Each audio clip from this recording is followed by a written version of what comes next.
یزید کی لشکر جو امام حسین کے مقابلے میں آیا، امام حسین کے لشکر کی تعداد 72 تھی، تو یزید نے 22,000. مجھے بتائیے 72 کا 22,000 سے کوئی مقابلہ ہوتا ہے؟ عمر بن سعد نے پھر عبید اللہ ابن زیاد کو لکھا کہ 22,000 بندے تھوڑے ہیں، کچھ بندے زیادہ بھیج. تو عمر بن سعد کو عبید اللہ ابن زیاد کہنے لگے کہ تو پاگل تو نہیں ہو گیا، 72 کے لشکر کا 22,000 بھیجا، اور کتنا بھیجو؟ تو اس نے کہا تمہیں یہ نہیں پتا یہ لوگ کون ہیں؟ یہ مولا علی شیر خدا کی اولاد ہے. ان میں ایک ایک شخص ایسا ہے جو 1,000 کے مقابلے میں لڑنا جانتا ہے. تو یہاں کمزوری دکھائی جاتی ہے. ہمارے بچے سمجھنے لگے ہیں کہ یہ شاید کوئی ایسی داستان ہے، اور اس طرح کا ماحول ٹی وی پہ میں دیکھ رہا تھا، اس طرح کا ماحول بنایا جاتا ہے جیسے کوئی خوف ہے. یعنی واقع کربلا کوئی ایسا واقعہ جسے دیکھ کے خوف طاری ہو جائے، بچے راتوں کو ڈرے. وہ اکیلے درخت دکھائے جا رہے ہیں اور تیر دکھائے جا رہے ہیں. وہ یار کیا قوم کی تربیت کر رہے ہیں؟ واقع کربلا حوصلے کا نام ہے، دلیری کا نام ہے. سنیں بات اصل میں کیا تھی، بڑے ٹھنڈے دماغ سے میری بات کو سمجھیے گا. حضرت مولا علی شیر خدا کے بعد مسلمانوں کے متفقہ امیر بنے تھے حضرت امیر معاویہ. انہیں امیر کس نے بنایا تھا؟ امام حسن نے. حضرت علی کے بڑے صاحبزادے حضرت امام حسن نے ان سے صلح کی، انہیں خلافت دی. اور صحیح بخاری میں نبی پاک نے فرمایا تھا میرا بیٹا حسن سردار ہے، جب مسلمانوں کی جماعتوں میں لہو بہہ جائے گا تو حسن ان کی صلح کرا دے گا. وہ صلح امام حسن نے کرائی، جناب امیر معاویہ امیر بن گئے. حضرت امیر معاویہ رضی اللہ تعالیٰ عنہ بڑا پیار کرتے تھے نبی پاک سے، بڑا احترام کرتے تھے حضور کے خاندان کا. ان کی جو اجتہادی خطائیں ہیں وہ اپنی جگہ پہ موجود ہیں. چونکہ امام حسن نے ان سے صلح کر لی، لہذا ہم بھی ان کے بارے میں کوئی جملہ کہنے کے مجاز، ہماری مجبوری امام حسن ہے. اس لیے کہ جسے امام حسن صحیح کہے پھر امام حسن کے ماننے والے کو اسے غلط نہیں کہنا چاہیے. حضرت امیر معاویہ رضی اللہ تعالیٰ عنہ کا جب وصال ہوا تو حضرت امام حسن پہلے ہی ان سے وصال کر گئے، آپ کو زہر دے دیا گیا، آپ شہید ہو گئے. امام حسین موجود تھے. تو یزید کے بارے میں لوگوں نے کہا جناب امیر معاویہ سے کہ یہ ٹھیک ہے، مناسب ہے اور بہادر ہے، دلیر ہے، وہ جو ہوتے ہیں نا خوش آمدی ٹولہ. تو حضرت امیر معاویہ کے گرد بھی کچھ ایسے لوگ تھے، انہوں نے آپ سے کہا کہ یزید کو نامزد کر دے. تو آپ نے یزید کو بلایا، حوالہ مجھ سے دیکھ لیجئے گا. بلا کے فرمایا کہ 3 بندوں کے سامنے اپنی خلافت پیش کرنا، اگر وہ تجھے مان جائیں تو امیر بن جانا، نہ مانے تو چپ کر کے گھر بیٹھ جانا. وہ 3 بندے کون ہیں؟ جناب عبداللہ ابن عباس، حضرت عبداللہ بن زبیر اور امام حسین رضی اللہ تعالیٰ. یہ وصیت فرمائی جناب امیر معاویہ.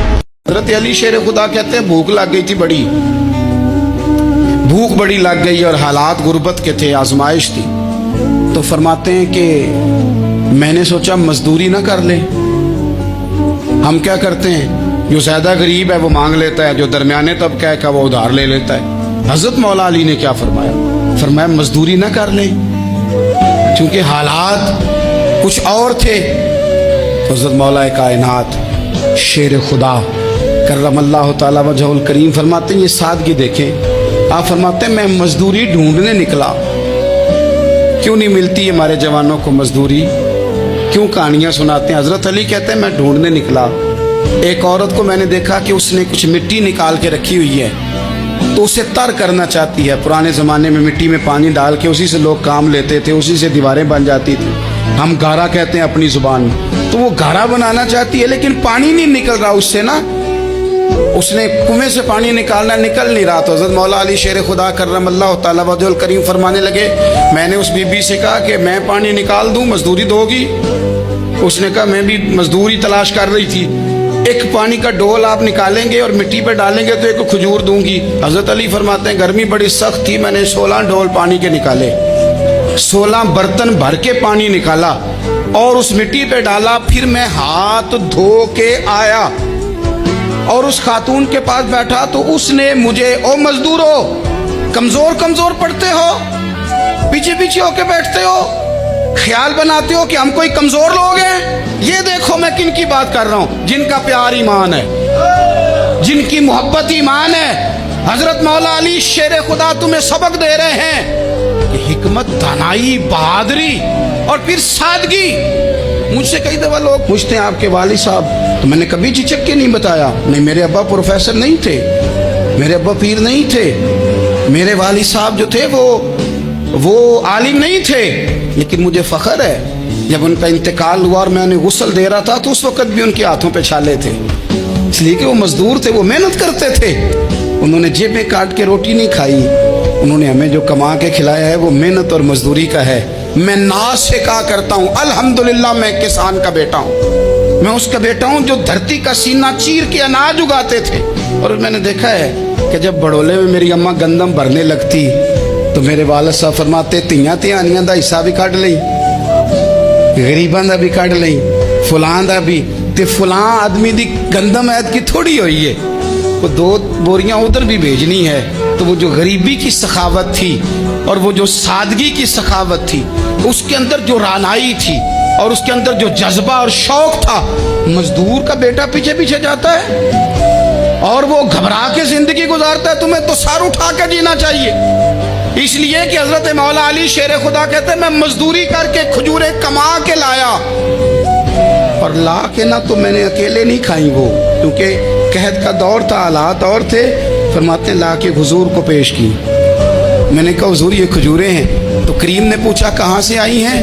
میں نے عرض کی حضور بھوک بڑی لگ رہی تھی تو مزدوری کے لیے نکلا، تو ایک عورت نے اپنے مٹی کو پانی لگانا تھا تو میں نے محنت کر کے یہ 16 کھجوریں کھائی ہیں. تو کہتے ہیں حضور زمین پہ بیٹھے تھے، مجھے بھی ساتھ بٹھا لیا، کھجوریں ہم نے وہاں رکھ لی، بڑے شوق سے میٹھی میٹھی باتیں بھی ہونے لگی.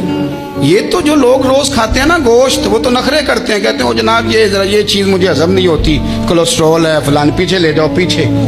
لیکن کبھی آپ دوپہر کو مزدور کو روٹی کھاتے دیکھیں، وہ جس طرح ہاتھ دھوتا ہے اور پونے کو اچار لگ جاتا ہے سارا جو وہ باندھ کے لایا ہوتا ہے، اور لیکن جب وہ کھا کے کھانا اچار کے ساتھ آسمان کی طرف دیکھتا ہے، لفظوں میں نہیں، کیونکہ لفظ تاثیر سے بنتے ہیں تلفظ سے نہیں.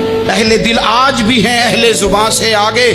وہ جو لہجے سے رب کا شکر ادا کرتا ہے تو اس کی آنکھوں کی روشنی بتاتی ہے کہ جو اس نے کھایا ہے اس نے رب کا شکر بھی صحیح کر کے ادا کیا ہے. روٹ کے کام. تو حضرت مولا علی شیر خدا کہتے ہیں حضور نے مجھے وہیں بٹھا لیا اور رغبت سے کھجوریں کھانے لگے. ایسا کوئی محبوب کہیں ہوگا نہ کہیں ہے، دیکھو بیٹھا ہے چٹائی پہ مگر عرش نشی ہے، اور ملتا نہیں کونین کو کیا کیا تیرے در سے، ایک لفظ نہیں ہے جو تیرے لب پہ نہیں ہے.